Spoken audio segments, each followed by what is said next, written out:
Okay, so gagamitin natin tong camo tape na binili ko sa aking rifle. Yung mabilis lang. Basta ganun lang siya. I-send ko na lang later yung finished product.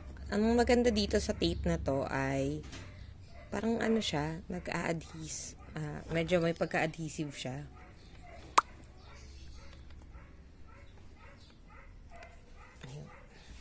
Okay.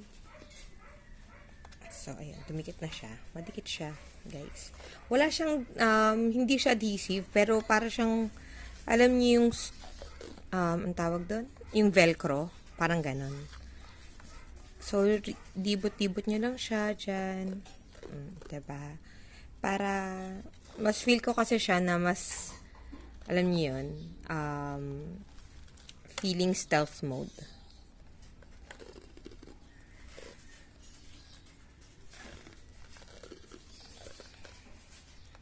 Sabi, nagsiset na kami ng game eh. Gusto ko, panay beginner lang kami. Kasi, syempre, beginner pa ako. Tapos, makalaban ko, mga astig na, gawin lang kaming target practice, shooting rig. Ewan ko kung anong term sabihin ko. Hindi pa ako kumakain, guys. Magwa 1 o'clock na.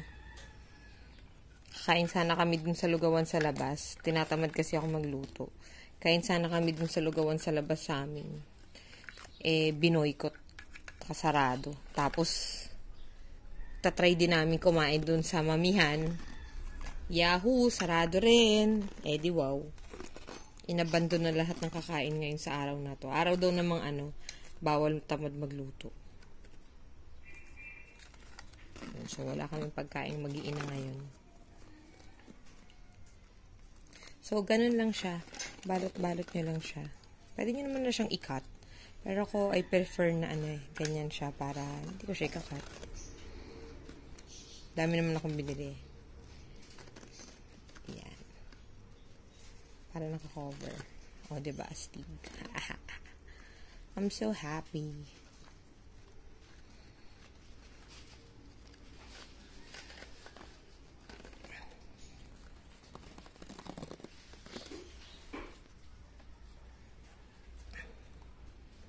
Basta yun, ganun. Bahala, tinan nyo. Kahit hindi siya nakaano sa dulo, kita nyo na naka-cover na siyang ganun. Pwede nyo pa siyang batakin ng konti if trip nyo talaga. Ayan, total ano lang naman siya, pang doble-doble na lang siya. Para lumabas yung hupo. Ako naman, hindi ko na siya kailangan na i-press dito kasi kinostomize ko yung itsura. Kinostomize ko yung length niya to my length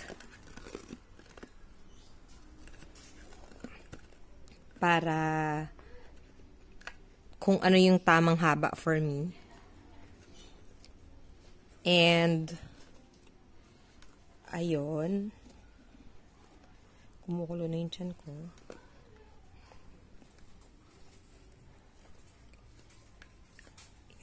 So, dahil doon, tapos nun, ano pa, sabihin, alam mo yung hashtag lutang, tapos nag-video ka. Okay, so yun nga, kinostomize ko siya, ayon sa length na gusto ko, and yung likod niya, yung pinakalagay ng battery niya, may ginawa ako para magkasya yung 2,200 milliamperes na battery. So, ayun, hindi na advisable na i-move siya. So, ginanyan ko lang siya. Pang-samantala lang to. And, bating hindi, I meant, depende sa trip nyo, diba? So, yan.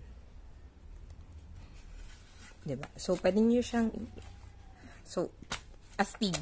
Para pag ano na siya, naka-camo siya.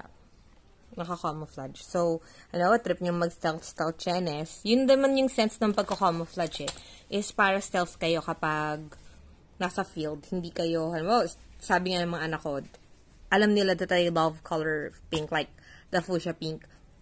Kaso, when in the battlefield, hindi ka mag-pink. Kasi, para kang ikaw yung pinaka-target ng mga tao dahil you're very obvious. So, kaya ka nagka-camouflage is for you to blend with the environment. Yun. Okay, so thank you for watching, guys. So, send lang ako ng picture pag natapos na to or bandang patapos na. Thank you for watching!